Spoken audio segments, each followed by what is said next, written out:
Welcome to Rewatch-and-Rank. On this channel, we rewatch older TV shows, provide a summary and opinion on the episode before ranking each episode against each other, and today's episode is Grey's Anatomy Season 5, Episode 3, Brave New World. Episode in a nutshell is a brief reminder of what happens in the episode.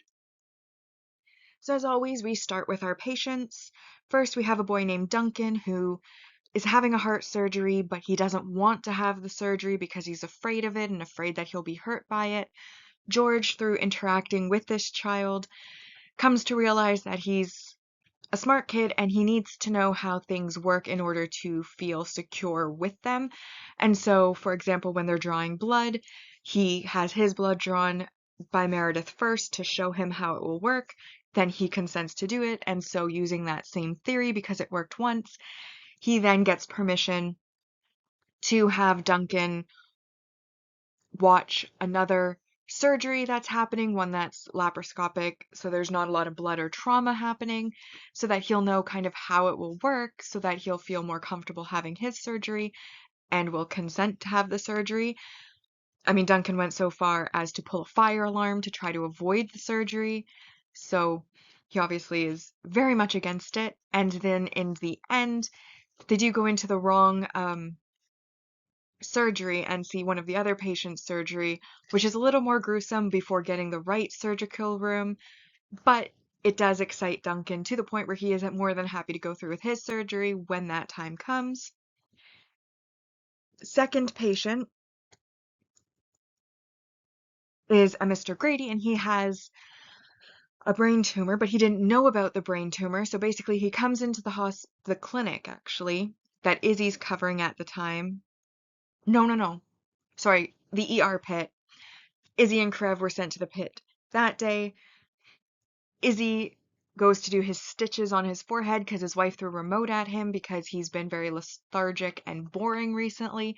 So she's talking about how she wants to divorce him because, she waited until they retired, 15 years. They were going on this world trip, and then he ended up sleeping through most of it because he's so exhausted. And his excuse is that he worked for 30 years, he's tired.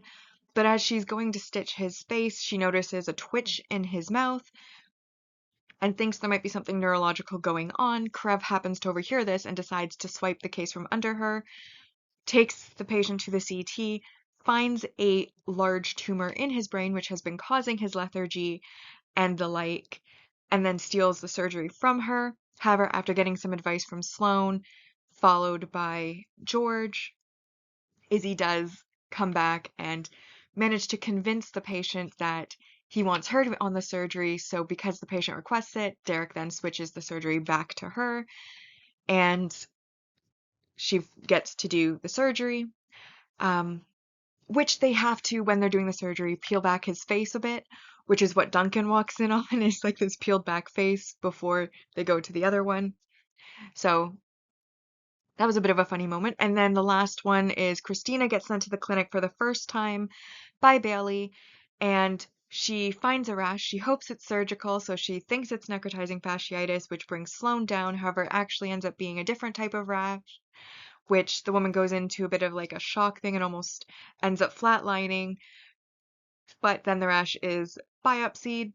But it is through this rash that Christina discovers the world of dermatology, and she considers it a magical place because the residents and interns are not stressed at all, and they give up cases when they think the other might find it interesting. They have a masseuse, and then she brings basically all of the others there too to watch this magical situation where doctors are happy and patients are nice.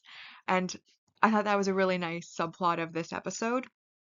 Drama-wise, we have Callie and Han going on their first date, and Callie spends most of the episode nervous about it. Derek finds one of Ellis's old diaries, and he doesn't read it, but he does bring it out because he thinks Meredith might want it. She at first is a little uncomfortable because he keeps going through her things, but at the end of the episode, she accepts he has moved in, he can go through her things, and he gives her the trailer as a place that she can kind of get away, and she goes there with Christina to read the diary at the end of the episode. Then we, of course, have the drama of the fire alarm being pulled. Richard has some he is not happy in this episode. Like, he's very harsh at this point, and there's obviously ongoing hospital repairs due to the flood in the last episode. And, he's yelling at the handy people for not fixing it in time. He's yelling at the residents because they want to try to specialize too soon, and he's already told them that they won't do that. He's basically in a mood the entire episode. Um, Obviously, we have the discovery of the dermatology section. And then at the end of the episode, we learn that George has passed his intern exam, which is exciting. And then he goes out to celebrate. And then there's, of course, the drama between Krev and Izzy about him stealing her thing. And she gives a speech when she steals it back, basically saying, like, I've let you get away with, like, your bad behavior because I know that you're going through it. But that's done. Like, this is my career. You cannot steal my cases, blah, blah, blah. And that essentially, I think, is all of the major points for this episode. Bringing us to our rankings.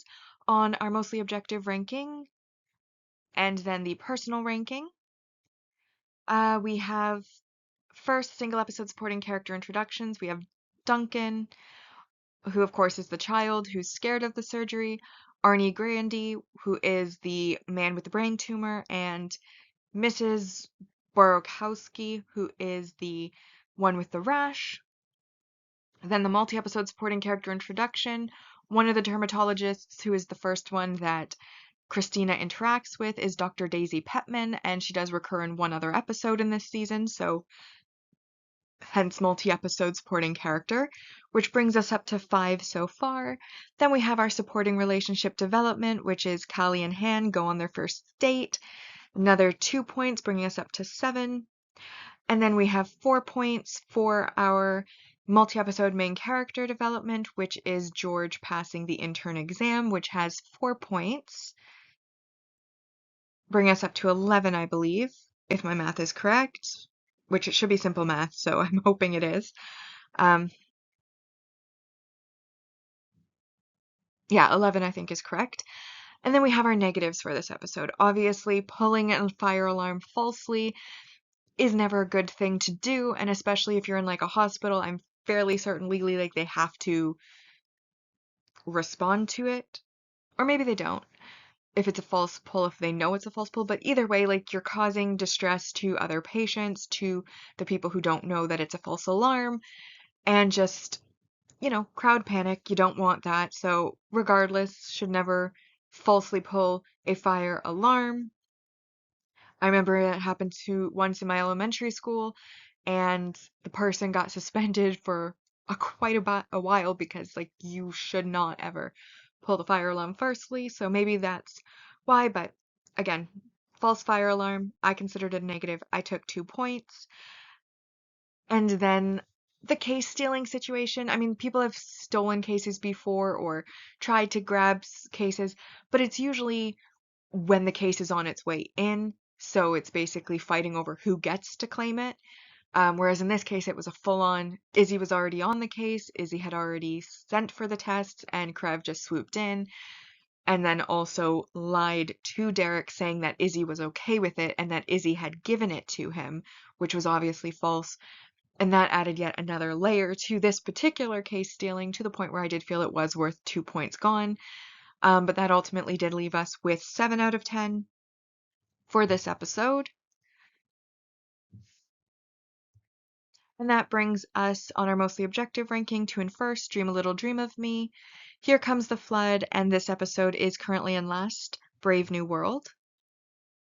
Conversely, on my personal list, Brave New World is in first, Here Comes the Flood is in second, and Dream a Little Dream of Me is in third, so basically the exact opposite of the other list, our objective list, but I decided to give this episode yet another 8. I just feel like all of the episodes have been kind of on a similar level, and that's why they all have 8 so far, but I did feel like this one was just a little bit ahead because I did find that there was some comedic scenes with, Duncan and, his reaction to the face being peeled back. I thought that was a bit amusing.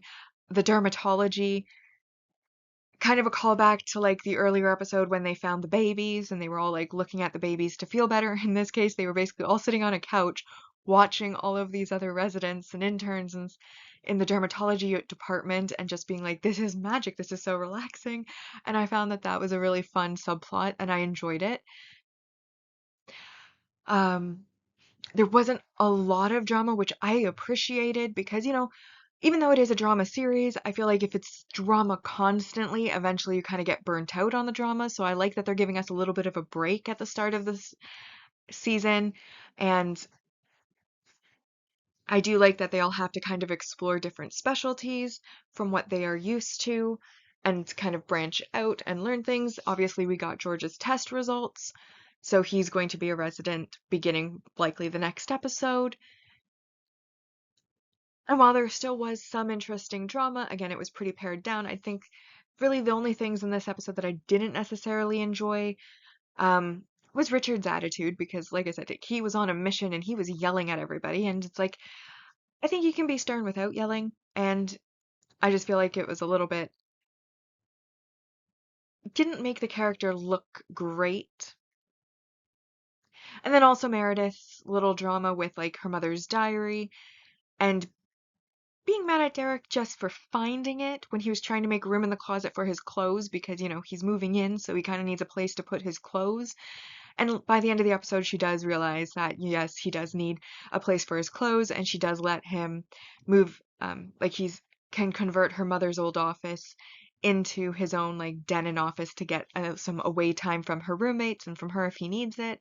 And then he gives her the trailer for that same reason as a place that she can go to, and she does end up reading the diary. But I do think it was a little bit ridiculous to be upset at someone for just finding a diary. Like, if he'd read it, I could understand her being like, that's a privacy violation to my dead mom and me and such. But, like, he just found it and happened to put it out because he thought it might be something she'd like. And I don't think that that was worth her upset at the start because it's a very minor thing. But, like I said, it was all resolved by the end of the episode. So it didn't make a big deal in the episode. But yeah, 8 out of 10 is what I gave it.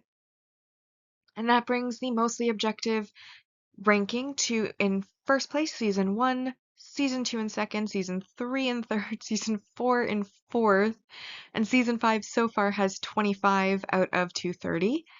Meanwhile, on my personal ranking, it's a little bit more mixed up. We have season 3 in first, followed by season 2, then season 4 and season 1, and season 5 has a score of 24 out of 230 so far.